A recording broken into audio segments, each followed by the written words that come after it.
Saan ba daw dapat mag-focus? Sa followers or sa content?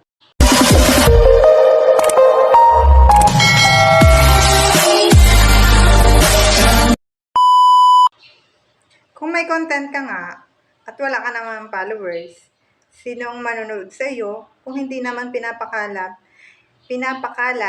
ni Meta ang iyong content sa non-followers?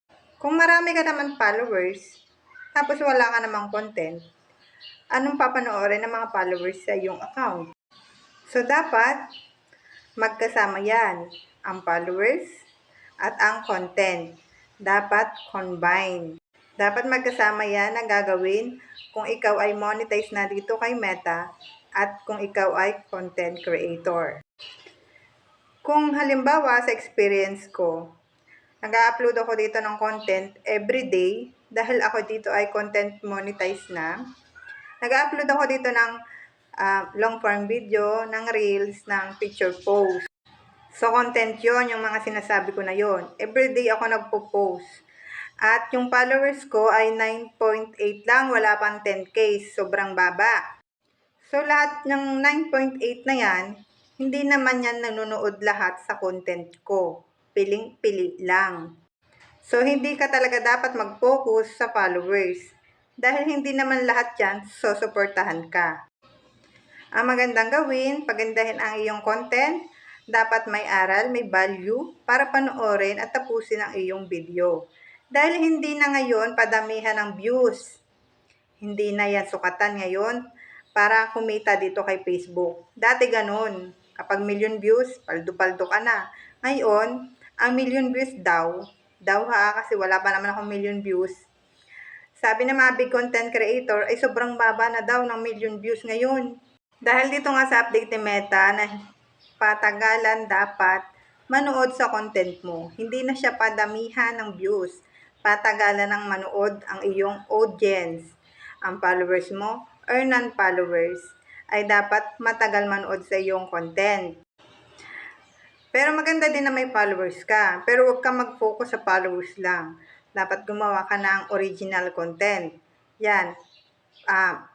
Everyday, para kung halimbawa kung hindi ka pa content monetize, everyday ka mag-upload para mapansin ka ng Meta at may requirements diyan para ma-monetize. Ito yan.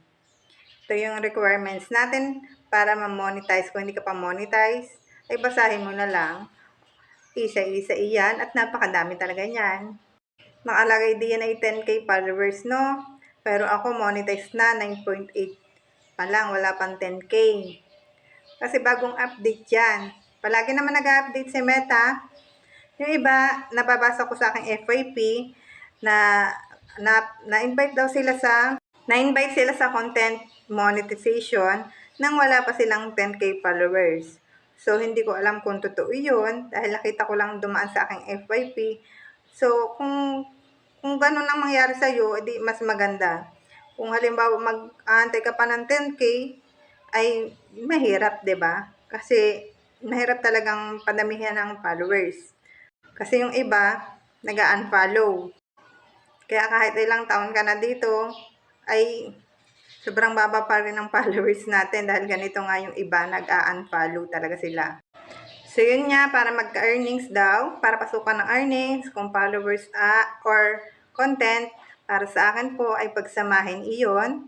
At hindi lang mag-focus sa followers, gumawa ng original content para pasukan ng maganda-gandang earnings.